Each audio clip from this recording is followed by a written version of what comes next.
Hello mga kakusina, andito na naman si Ay Kusina upang maghandog sa inyo ng isang recipe at ito ay isang cake recipe.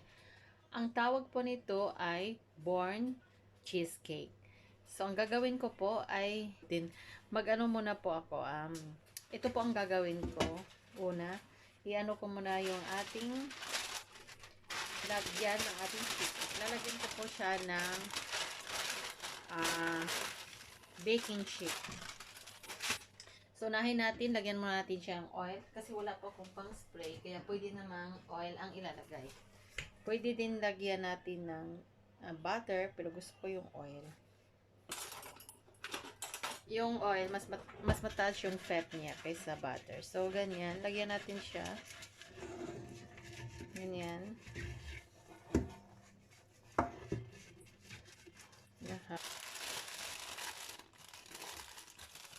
Hindi po kailangan natin basta kailangan lang natin na malagay siya ng ganyan.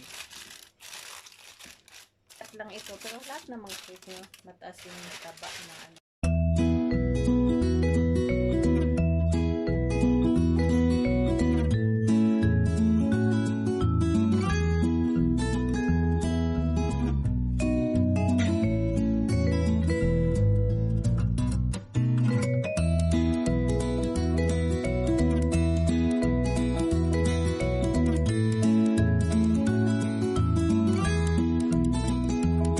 Ang mga sangkap po natin sa ating born cake ay fresh cream cheese, 500 grams ito sila, 250 grams of cream, 3/4 sugar,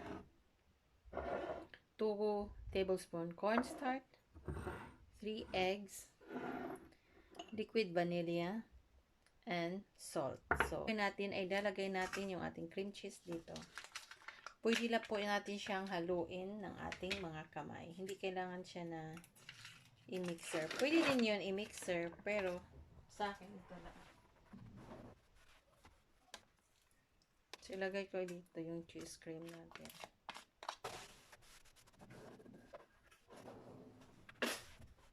Yung ating cheese ay room temperature po siya. So, i-mix po natin yung ating cheese.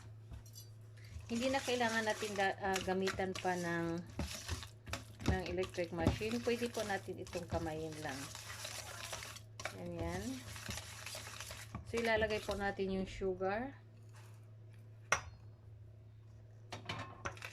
I-mix lang natin.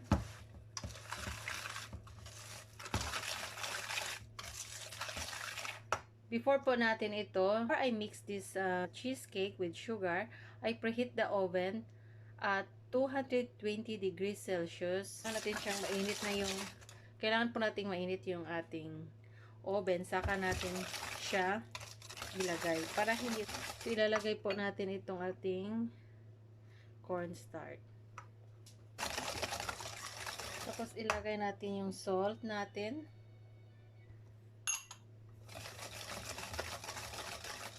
Yung vanilla natin, ilagay na din natin.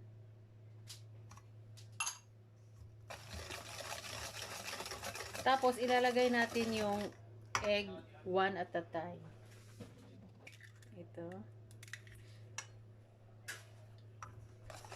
I-mix natin. Tapos, ito.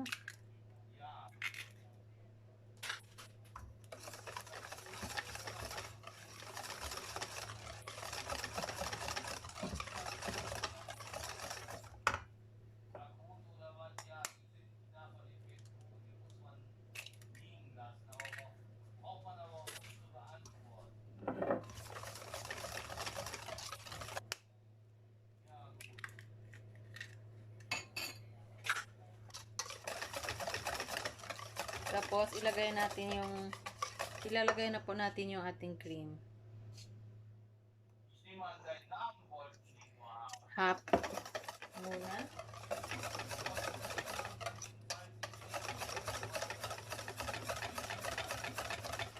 Tapos, ilalagay natin na lahat. Mix na po natin ito. Lahat.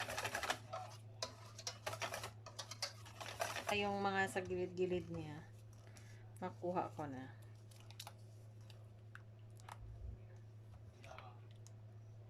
Ito.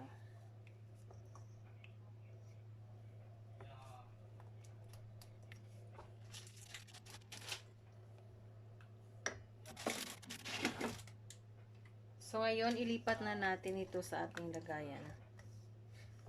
Sa ating baking pan pala, ito. Ito po, ilipat na natin.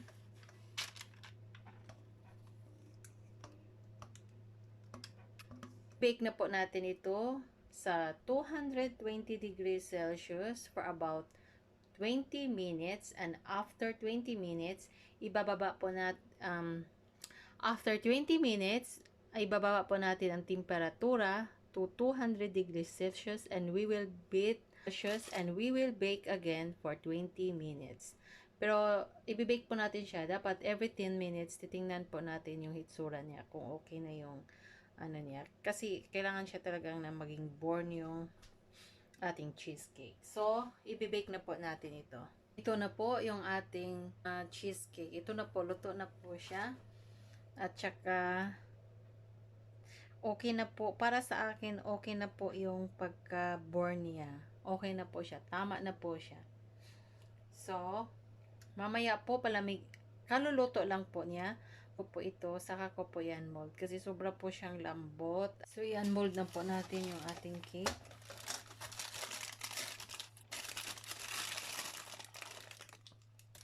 So, ito po. Sobrang lambot niya sa baba. Siguro ikakat ko lang ito.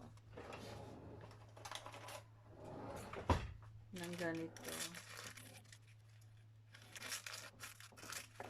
Kung nakukunin yung sa ano, kasi maano siya, sobra siyang lambot. Kaya ganito na lang po ang gagawin ko.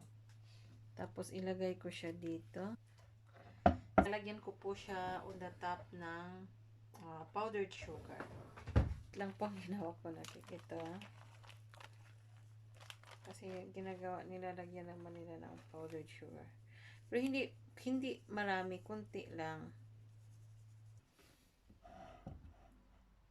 So, andito na po ang ating cheesecake.